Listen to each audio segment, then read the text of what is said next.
A próxima coisa que ele teve que fazer foi dar um testemunho público de que tinha feito aquilo. Então, Boaz, na manhã seguinte, correu para os portões e esperou. E quando os anciãos começaram a se ajuntar, ele disse: Espere um momento. E ajuntaram-se todos os anciãos da cidade fora do portão. Ó Deus, tenha misericórdia. Ouçam. O testemunho público não podia ser feito na cidade. Tinha que ser feito fora do portão e testemunhado perante os anciãos. E ele chamou os anciãos e declarou: Neste dia eu redimi Noemi, e se houver alguém... Havia um indivíduo ali, mas ele não pôde redimi-la. Era um parente também, mas não pôde redimi-la. Então, tudo coube a Boaz. Ele continuou: Eu tenho que redimir Noemi, a herança de nosso irmão. Pegarei tudo de volta. E ninguém... Eles disseram, cada um deles: Bem, eu sou uma testemunha neste dia que você a redimiu.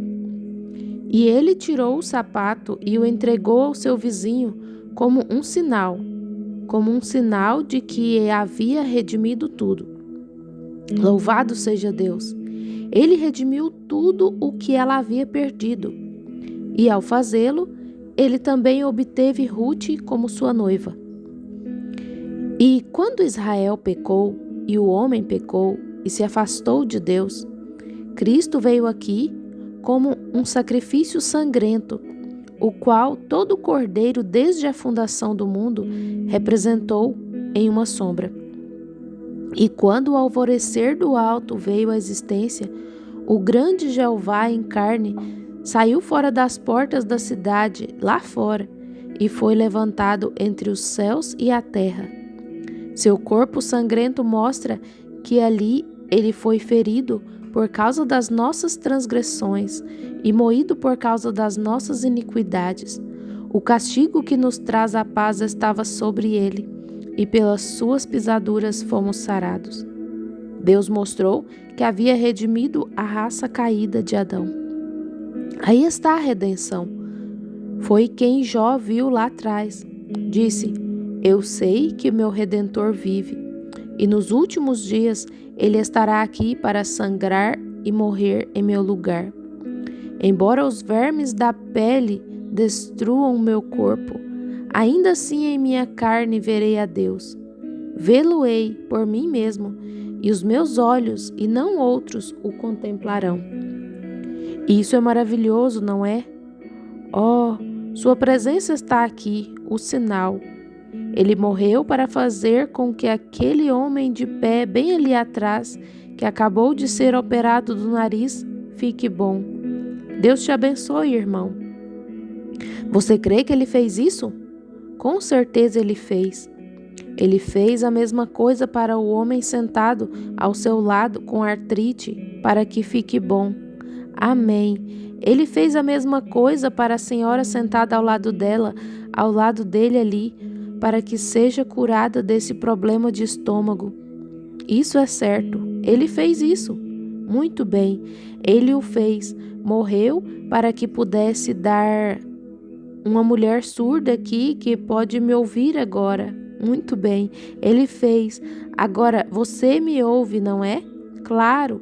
Ele morreu para esse propósito. Ele morreu por essa anemia ali atrás para voltar às suas condições. Você crê nisso, Senhor? Deus o abençoe. Essa mulher assentada bem ali atrás, pensando em sua amiga em Madison, Indiana, no manicômio. Ele deu liberdade e morreu para que pudesse redimi-la de volta à sua condição correta. O que é ele? Jeová Deus. Ele é um redentor. Aleluia. Ele está aqui neste edifício agora, confirmando sua palavra. Ele vive e reina. Ele é o Redentor de Deus. Ele é meu parente, ele se torna meu irmão, ele é meu Deus, ele é meu Salvador, ele é meu Rei vindouro, ele é meu curador, ele é meu pai, ele é minha mãe, ele é tudo o que tenho neste mundo ou no mundo vindouro. Quão pouco os delegados dessa associação se lembrarão quando pensarem em redenção. Mesmo desde o princípio, eles a reconhecerão. E quando todos nós, aquele grupo batedores de palmas que sobem lavados no sangue do Cordeiro, com palmas em suas mãos e vestes brancas, e tomarmos nossa posição no assento do trono do Filho de Davi, aleluia! Ainda cantaremos canções de redenção para Ele? Aleluia! Oh, claro que cantaremos! Lá bem distante eu vejo Adão e Eva, aquele primeiro casalzinho lá no Jardim do Éden. Eu vejo Adão lá atrás, quando ele abraçou sua queridinha para sair com ela, pois Deus os havia condenado. E ele saiu abraçado com sua querida. Adão não foi enganado. Ele não tinha que sair, mas ele saiu porque amava sua esposa. Ele saiu plenamente consciente do que poderia enfrentar.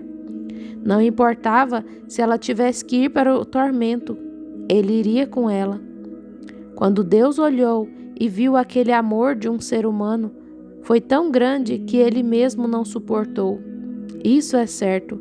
Ele disse: eu descerei e irei também. E disse: porei inimizade entre a tua semente e a semente da serpente. Ouçam atentamente. 4.000 anos depois, lá na cidade de Jerusalém, vamos mudar nosso cenário e olhar.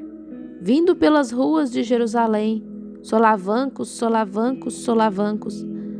Lá fora do portão de Damasco, vai em direção ao Gólgota um homenzinho com uma coroa de pequenos espinhos em sua cabeça e uma cruz sobre seu ombro. Vejam suas costas, há pequenas manchas vermelhas. O que são? Olhe lá atrás quando Adão estava saindo com sua querida, partindo sob condenação, com uma sombra de redenção em algum lugar, porquanto havia sangue fluindo sobre eles. Em algum lugar havia uma sombra. Ele sabia disso. E eu ouço acontecendo. O irmão Brana bate palmas. O que é isso? É a velha pele de carneiro ensanguentada, batendo para cá e para lá em suas pernas, falando de algum tempo. Há uma terra além do rio, que chamam de doce e eterna, e somente alcançaremos aquela margem por decreto de fé, sabendo que algum dia eles voltariam ao Éden novamente. E assim, enquanto o vejo indo além agora, o segundo Adão subindo a colina, com pequenas manchas em suas costas, elas ficam cada vez maiores à medida que ele caminha. O que é isso? Depois de um tempo, todas se tornam uma só mancha. Ouço algo batendo novamente. O irmão Brana bate palmas. O que é? Ali vai o segundo Adão, nenhum outro senão o próprio Jeová, que desceu e se fez carne. Para quê? Até mesmo para ir ao inferno com sua querida, para redimi-la de volta para aquele que... Cristo para redimir sua noiva. Aleluia! Ele viu isso lá em Adão, e ele desceu, foi feito carne, um parente nosso, para que pudesse casar a raça humana consigo mesmo. Lá está ele, indo ao Calvário. Enquanto ele sobe a colina e seu pobre pequeno ombro sendo esfregado, a velha abelha da morte zumbindo ao redor dele. Não demorará muito até que eu o pegue. Ficou zumbindo ao redor, e depois de um tempo teve que picá-lo. Mas, amigo, você sabe, se uma abelha pica profundamente alguém, ela não pode picar mais. Seu ferrão sai. Assim sendo, ela não tem mais ferrão. E eu lhes digo, essa é a razão pela qual Deus se fez carne aqui na terra, para segurar o ferrão da morte. E agora a morte não tem mais ferrão. A abelha pode enxamear e zumbir, mas não pode picar. Ó morte, onde está o teu aguilhão? Sepultura, onde está a tua vitória? Mas Cristo, o parente redentor, abriu um caminho de escape para cada crente nessa terra hoje. A abelha pode fazer barulho, a abelha pode zumbir, a abelha pode tentar deixá-lo com medo, mas posso apontar para o Calvário, lá onde o próprio Deus se fez carne, quando ele segurou o ferrão da morte e tomou o meu lugar como pecador e pagou o preço. E ele estendeu o tapete de boas-vindas para que eu voltasse para casa. E quem quiser, tome de graça da água da vida. E o que vem a mim, de maneira nenhuma o lançarei fora. Oh, que coisa! Não é de admirar que Paulo pudesse dizer, quando ouviu o machado lá fora sendo afiado: quando estive em uma cela alguns dias atrás, onde lhe cortaram a cabeça e estavam trazendo o machado, a velha abelha zumbindo ao seu redor. Ela disse: agora te peguei. Ele respondeu: morte, onde está o teu aguilhão? Foi deixado lá no Calvário. Sepultura, onde está a tua vitória? Mas graças a Deus que nos dá a vitória por nosso Senhor Jesus Cristo. Deus amou o mundo de tal maneira que amou tanto. Adão amou tanto Eva que foi com ela. Cristo amou tanto a igreja que foi com ela. Deus amou o mundo de tal maneira. Adão foi com Eva em seu erro. Ela estava errada. Ele sabia do erro. Ele era inocente, mas ela era culpada. Mas Adão disse: eu vou com ela. E Cristo olhou para a igreja e, sabendo que estava errada, ainda assim Cristo foi conosco para tomar nosso lugar lá como um pecador, para morrer por nós, para tirar o aguilhão da morte por nós. Pecador, como você pode rejeitar um amor tão incomparável? Não é de admirar que Jó tenha dito: porque eu sei que o meu Redentor vive, e que por fim se levantará sobre a terra, e depois de consumida a minha pele, contudo ainda em minha carne verei a Deus. Vê-lo-ei por mim mesmo, e os meus olhos, e não outros, o contemplarão. Você crê nisso nessa noite? Nosso tempo se foi de nós. Oh, como o Espírito Santo parece estar se movendo em meu coração. Não consigo pensar em nada, amigos. Nada maior do que como Jesus desceu aqui na terra e abriu o caminho da redenção e cumpriu todo o plano, desde o jardim do Éden. Bem antes disso, antes da fundação do mundo, Jeová falou, e aqui veio Jesus tomando seu lugar, e saiu aqui e veio e morreu, foi feito pecado para que você pudesse ser salvo.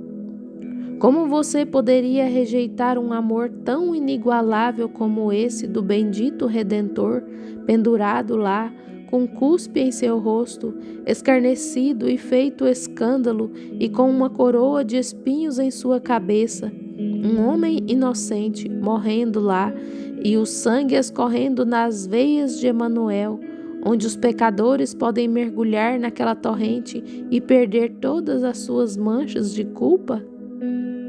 Inclinemos nossas cabeças. Pai Celestial, ó Deus, com meu coração dando voltas e voltas, é o que parece, sabendo que Tu estás aqui. Eu Te vejo se movendo sobre essa audiência na forma de uma grande e brilhante luz, falando, visões irrompendo, sabendo que o tempo está próximo, agora mesmo. Em breve Tu enviarás Jesus novamente, e Ele virá a essa terra. Mas daquele dia e hora ninguém sabe, nem os anjos do céu, mas unicamente meu Pai. E aqui vem Ele à terra outra vez, com o tempo vencido, como foi nos dias de Noé, a longanimidade, quando a arca estava sendo preparada, na qual 7, ou melhor, 8 almas foram salvas. Agora, hoje, sua vinda está bem atrasada, muito atrasada. Já deveria ter chegado há muito tempo, mas Deus não quer que ninguém pereça, senão que todos venham ao arrependimento. O tapete está colocado, o tapete de boas-vindas. Nessa noite, o plano de redenção de Deus através da oferta do sangue do Senhor Jesus, de uma vez por todas, para purificar o pecador culpado e indigno e trazê-lo à reconciliação com Deus e restaurá-lo de volta ao jardim do Éden com sua esposa e seus entes queridos. Nunca mais morrer, nunca mais ficar doente, nunca mais ter uma dor de cabeça, nunca mais ter funerais, não mais sepulturas a serem cavadas. Ó Deus, não mais cansaço, nada, está terminado. Lavados no sangue do Cordeiro, com essa perfeita certeza de que Jesus Cristo uma vez veio, sob seu sangue, estamos salvos do anjo da morte. Ele não pode nos tocar. Deus, se houver alguns aqui nessa noite, Tu conheces os corações de todos os homens. Enquanto o Espírito Santo está se movendo sobre essa audiência, Deus, conceda que eles Te recebam agora mesmo como seu Salvador pessoal. Aqueles que se desviaram, que eles voltem e se sintam envergonhados nesta noite. Que todos os enfermos sejam curados nesta noite, Senhor.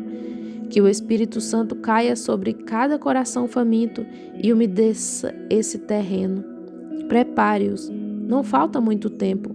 As grandes horas estão próximas. Bombas atômicas, explosões e coisas, perplexidade do tempo, angústia entre as nações, os corações dos homens desfalecendo, o medo, o bramido do mar, grandes visões assustadoras aparecendo na terra.